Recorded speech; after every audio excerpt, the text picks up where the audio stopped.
Overwhelmed by pad colors and terms like paint enhancement or one-step, two-step paint corrections?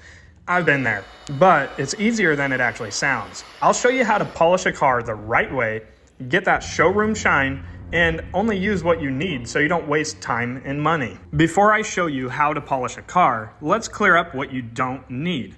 This is a cutting compound, usually paired with a microfiber pad like this, or you can use a modern purple wool pad. This new technology is great for heavy defect removal in a two-step correction.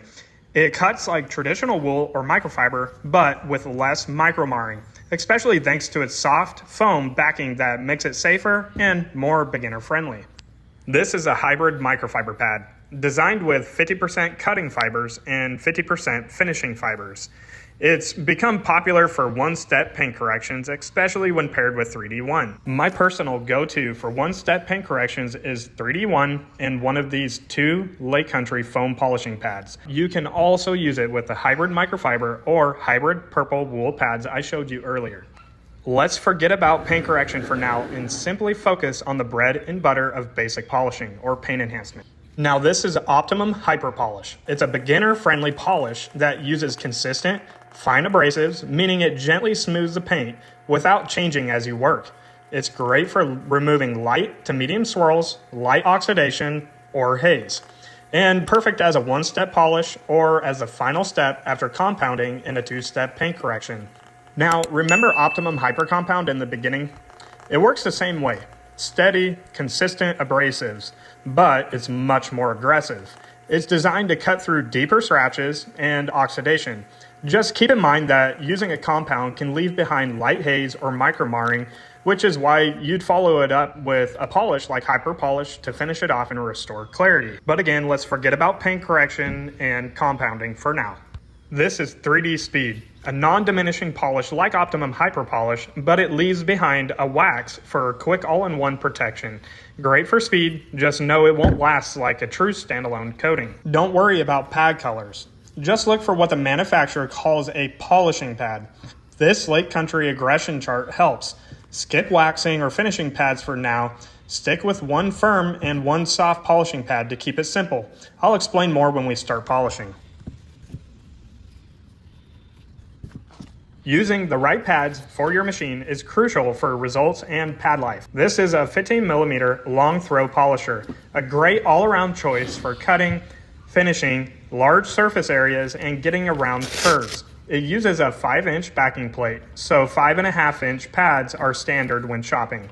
Bigger throw machines use 6.5-inch pads, but long throw machines need pads made for that aggressive side-to-side movement.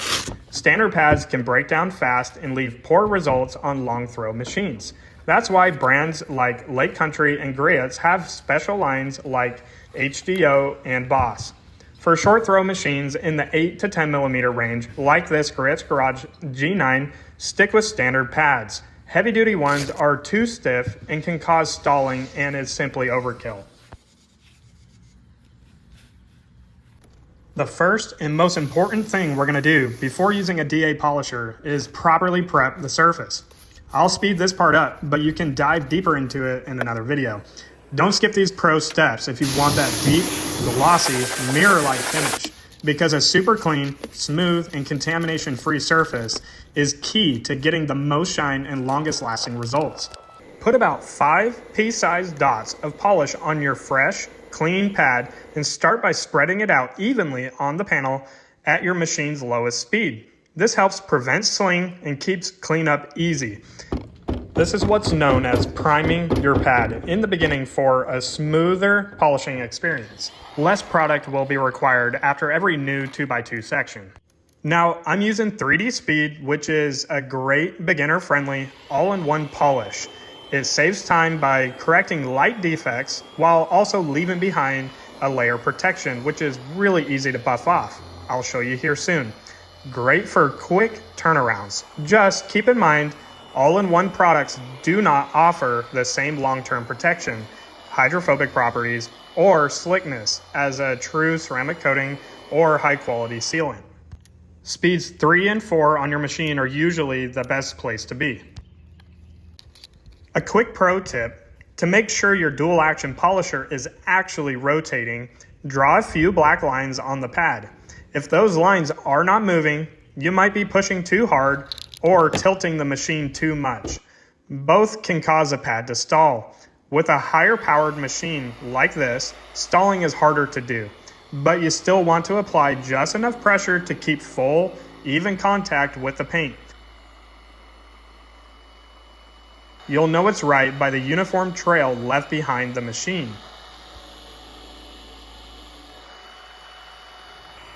Move your polisher at roughly 3 inches per second. Start your first pass with 50-50 overlapping passes. This helps create an even, consistent finish. After that, do one more pass with the same 50-50 overlapping in a crisscross pattern to refine it. Now, you don't have to follow this to the letter on tricky panels. The goal is just even polishing, and this approach works great on most larger, flat areas. You might notice I'm not applying much pressure at all. I'm letting the pad, product, and machine do the work. Try to work in shoulder width areas to limit fatigue and avoid reaching too far when you don't have to.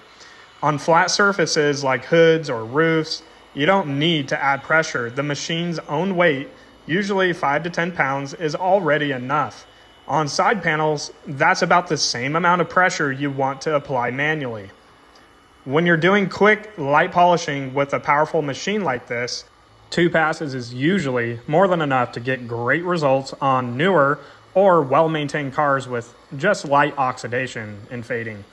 If you're using a short throw machine though, you may need more passes. Every car will be different. This video is just a starting point. Watching helps, but if you really want to get better, you've got to feel it for yourself. Polishing is all about hands-on experience and learning those subtle differences over time.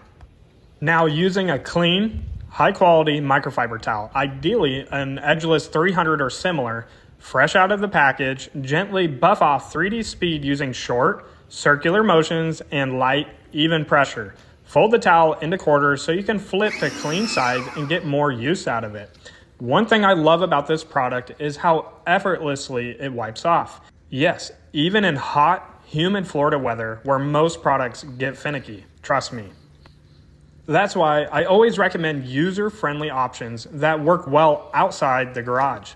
It leaves a deep, wet, glossy shine that looks incredible, especially for such an easy-to-use all-in-one product.